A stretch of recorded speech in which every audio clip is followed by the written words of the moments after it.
गेंडा स्वामी, fuse conductor, अब तुम्हारे मिसाइल में सिर्फ धुआं रह गया और कुछ भी नहीं। तो यार बॉलीवुड ने हमें गब्बर, मोगैम्बो और कांचा चीना जैसे डेंजरस विलन्स दिए हैं, लेकिन इसी बॉलीवुड ने कुछ ऐसे विलन्स भी क्रिएट किए जिन्हें देखकर डर कम और कंफ्यूजन ज्यादा होता है। मेरा नाम है इबू हटेला। तो इसीलिए आज हम बॉलीवुड के 6 सबसे फनी और ब्रेन रॉट विलन्स को रैंक करेंगे। तो शुरू करते हैं नंबर 6 से, और नंबर 6 पर मैंने रखा है क्राइम मास्टर गोगो को। अंदाज अपना अपना से। क्राइम मास्टर गोगो की सबसे बड़ी अचीवमेंट ये है कि वो एक ऐसी फिल्म का सबसे स्ट्रेंज कैरेक्टर बन गया जिसमें हर कैरेक्टर ऑलरेडी पागल था। अमर और प्रेम गोल्ड डिगर्स थे, तेजा अपने ट्विन ब्रदर की आइडेंटिटी चुरा रहा है, और रॉबर्ट और भल्ला को अपने बॉस का प्लान समझ नहीं आ रहा। इसी कन्फ्यूजन में गोगो एंट्री लेता है। उसका shiny black purple costume, unnecessary cape और स्ट्रेंज एसेसरीज देखकर लगता है कि टेलर को इंस्ट्रक्शन मिला था कि भैया मोगैम्बो जैसा विलन बनाओ, लेकिन कपड़ा वेस्ट नहीं होना चाहिए। गोगो प्राउडली अनाउंस करता है कि वो मोगैम्बो का भतीजा है, लेकिन मोगैम्बो के पास प्राइवेट आइलैंड, मिसाइल, सोल्जर्स और एसिड टैंक था, और गोगो के पास सिर्फ एक केप है और कुछ कंफ्यूज्ड असिस्टेंट और पेंडिंग पेमेंट की कंप्लेंट्स। उसका आइकॉनिक इंट्रोडक्शन भी था, क्राइम मास्टर गोगो नाम है मेरा, आंखें निकाल कर गोटियां खेलूंगा। क्राइम मास्टर गोगो नाम है मेरा, आंखें निकाल कर गोटियां खेलता हूं मैं। डायलॉग हॉरिफाइंग होना चाहिए था, लेकिन शक्ति कपूर जिस एनर्जी से इस डायलॉग को बोलते थे, फिर उसके बाद डर लगने के बजाय गोगो के मेंटल हेल्थ असेसमेंट की फिक्र होने लगती थी। गोगो का दूसरा प्रिंसिपल है, आया हूं तो कुछ तो लेकर जाऊंगा। ये विलनी कम और फैमिली फंक्शन में आए दूर के रिलेटिव का एटीट्यूड ज्यादा लगता है। गोगो नंबर 6 पर इसलिए है क्योंकि वो इनकॉम्पिटेंट था, लेकिन कॉन्फिडेंस में कोई कमी नहीं है। नंबर 5 पर मैंने रखा है पप्पू पेजर को। हेलो, पप्पू पेजर बोल रहा हूँ। 1997 में रिलीज हुई दीवाना मस्ताना एक रोमांटिक कॉमेडी थी, लेकिन गोविंदा और अनिल कपूर की स्टोरी के बीच सतीश कौतिक सर ने एक अनफॉरगेटेबल कॉन्ट्रैक्ट किलर का क्रिएशन किया था। उसका नाम था पप्पू पेजर। नाम से ही समझ आ जाता है कि ये आदमी टेक्नोलॉजी के मामले में अपने टाइम से काफी आगे था। फ्लोरल शर्ट्स, ब्लैक सनग्लासेस, हाथ में पेजर और बॉडी लैंग्वेज ऐसी जैसे मुंबई का पूरा अंडरवर्ल्ड इसी नेटवर्क पर चल रहा हो। गोविंदा का कैरेक्टर बुन्नू राजा को रास्ते से हटाने के लिए पप्पू को सुपारी देता है, लेकिन पप्पू को खान समझाना ही एक्चुअल मर्डर से ज्यादा डिफिकल्ट हो जाता है। सबसे बड़ी बात ये थी कि पप्पू भी जैसे कोई प्रॉपर्ली डरता नहीं था। बुन्नू से मैनिपुलेट करता है, राजा उसे धमका देता है, और बेचारा पप्पू अपने हर फेलियर के बाद अपने असिस्टेंट्स को कन्विंस करता रहता है कि सिचुएशन कंट्रोल में है। तुम लोग घबराने का नहीं क्या समझे? सतीश सर की डायलॉग डिलीवरी और एक्सप्रेशंस ने एक स्मॉल रोल को कल कैरेक्टर बना दिया। पप्पू पेजर नंबर 5 पर इसलिए है क्योंकि वो लेजेंडरी जरूर है, लेकिन उसकी स्टुपिडिटी प्लान थी, और इसीलिए नंबर 4 पर मैंने रखा है प्रहलाद गेंडा स्वामी को, फिल्म तिरंगा से। फ्यूज कंडक्टर निकाल लिए हैं। 1993 की तिरंगा में दीपक शिर्के ने प्रहलाद गेंडा स्वामी का रोल प्ले किया था। इस आदमी का नाम ही इतना पावरफुल है कि लगता है कि उसके पेरेंट्स ने बचपन में ही डिसाइड कर लिया था कि ये कोई इंटरनेशनल टेररिस्ट ही बनेगा, या फिर किसी वीडियो गेम का फाइनल बॉस। क्योंकि गेंडा स्वामी कोई छोटा मोटा गैंगस्टर नहीं था, उसके पास underground headquarters, scientist, private army और इंडिया पर अटैक करने के लिए मिसाइल भी थी। रिसोर्सेज के मामले में वो इस लिस्ट का मोस्ट क्वालिफाइड विलन है। प्रॉब्लम बस ये है कि उसके अपोजिट सर राजकुमार थे, फ्यूज कंडक्टर निकाल लिए हैं। और नाना पाटेकर राजकुमार के साथ थे। एंड भाई ये दोनों मिलके गेंडा स्वामी का क्या करते हैं वो तो हम जानते ही हैं। गेंडा स्वामी अपनी मिसाइल टेक्नोलॉजी एक्सप्लेन करता है, और राजकुमार डायलॉग से उसकी पूरी पर्सनालिटी ही डिसमेंटल कर देते हैं। हमें मारने की बात, तो फिर हिंदुस्तान में शेर बचे ही कितने हैं।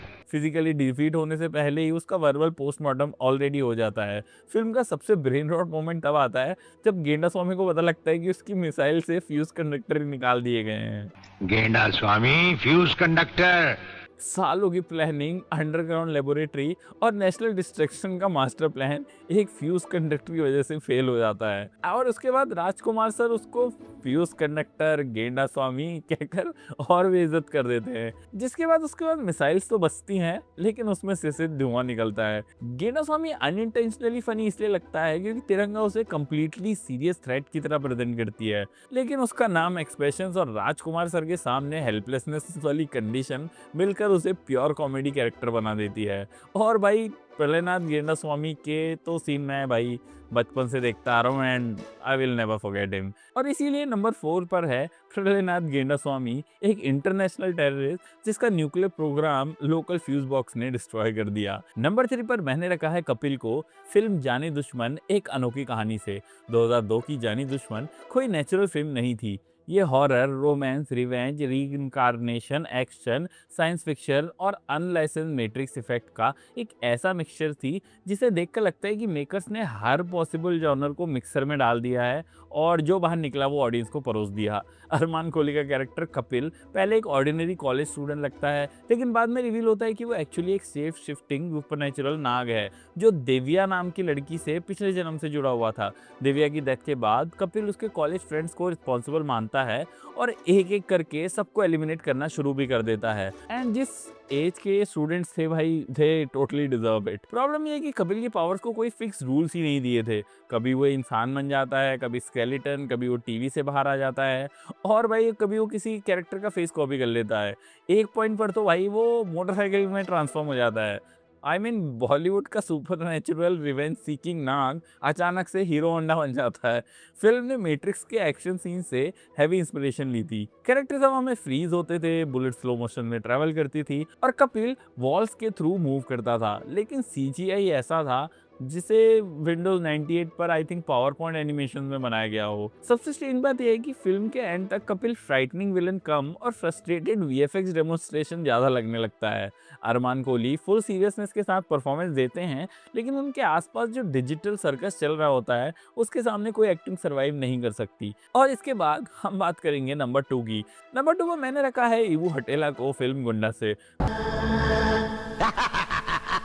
मेरा नाम है इबू हटेला। कुछ एक्टर्स को आइकॉनिक बनाने के लिए पूरी फिल्म चाहिए होती है, लेकिन हरीश पटेल ने सिर्फ एक इंट्रोडक्शन से ही इस कैरेक्टर को आइकॉनिक बना दिया। माँ मेरी चुड़ैल की बेटी। इबू हटेला स्क्रीन पर आता है और बिना किसी से पूछे अपना नाम, अपनी मदर का सुपरनैचुरल बैकग्राउंड, बाप मेरा शैतान का चेला, अपने फादर की डेमोनिक एम्प्लॉयमेंट हिस्ट्री और एक क्वेश्चनेबल फूड ऑफर भी दे देता है। खाएगा केला। एंड सबसे बड़ी बात यह है कि इस इंफॉर्मेशन का स्टोरी से कोई कनेक्शन नहीं है। हीबू की मदर कौन थी, उसका फादर किस शैतान के अंडर काम करता है, क्या चेला परमानेंट पोजीशन थी उसकी या फिर उसको कोई एम्प्लॉयमेंट बेनिफिट मिलते थे इस चीज़ से। भाई आई डोंट नो ये फिल्म में क्यों डाला गया था। अगर अंडरवर्ल्ड क्रिमिनल लिंक्डइन प्रोफाइल बनाते तो इबू हटेला का अबाउट सेक्शन एग्जैक्टली ऐसा ही होता। हरीश पटेल डायलॉग्स को जोक की तरह नहीं बोलते, उसके चेहरे पर कंप्लीट कॉन्फिडेंस है, जैसे इंडियन सिनेमा का सबसे टेरिफाइंग इंट्रोडक्शन डिलीवर हो रहा है और इसी सीरियसनेस से ये सीन और भी फनी बन जाता है। उसका मिशन तो किसी को याद नहीं है, लेकिन उसका डायलॉग सबको याद है। और नंबर 1 पर मैंने रखा है बुल्ला को फिल्म गुंडा से। अगर ब्रेन रॉट बॉलीवुड का कोई एम्परर है तो वो बुल्ला है। मेरा नाम है बुल्ला। मुकेश ऋषि ने बुल्ला को इतने कॉन्फिडेंस के साथ प्ले किया है कि कैरेक्टर सिनेमा से निकलकर इंटरनेट माइथोलॉजी में पहुंच चुका है। उसका इंट्रोडक्शन है, मेरा नाम है बुल्ला, रखता हूँ खुला। रखता हूँ खुला। अब वो क्या खुला रखता है, बिजनेस, अकाउंट, माइंड, अंडरवर्ल्ड या फिर under, you know what I mean.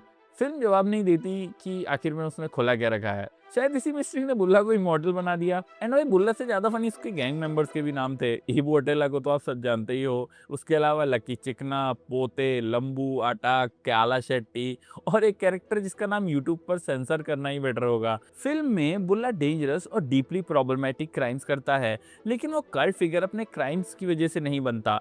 उसकी पॉपुलैरिटी का रीज़न उसके एब्सर्ड डायलॉग, मुकेश ऋषि की सीरियस डायलॉग डिलीवरी और फिल्म के इम्पॉसिबल एक्शन सीन्स हैं। क्लाइमैक्स में बुल्ला नॉर्मल कार्स के कॉन्वॉयस के साथ नहीं आता, वो आता है ऑटो रिक्शास की आर्मी लेकर और हीरो शंकर उन ऑटो रिक्शास का जवाब रॉकेट लॉन्चर से देता है, क्योंकि गुंडा यूनिवर्स में कोई प्रपोर्शन नाम की चीज एग्जिस्ट नहीं करती। बोला हेलीकॉप्टर में एस्केप करने की कोशिश तो करता है, लेकिन शंकर उसे हेलीकॉप्टर के लैंडिंग गियर पर ही खत्म कर देता है।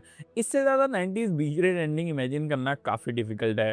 नंबर 1 में बुल्ला इसलिए है क्योंकि वो सिर्फ एक फनी विलन नहीं है, पूरे ब्रेन रॉट जॉनर का ब्रांड एम्बेसडर है। तो ये तो थे बॉलीवुड के 6 मोस्ट ब्रेन रॉट विलन, लेकिन आप इनके बारे में क्या सोचते हो मुझे कमेंट्स में जरूर बताना। वीडियो अच्छी लगी हो तो लाइक कर लेना, चैनल को सब्सक्राइब कर लेना और मैं मिलता हूँ आपसे नेक्स्ट वीडियो में।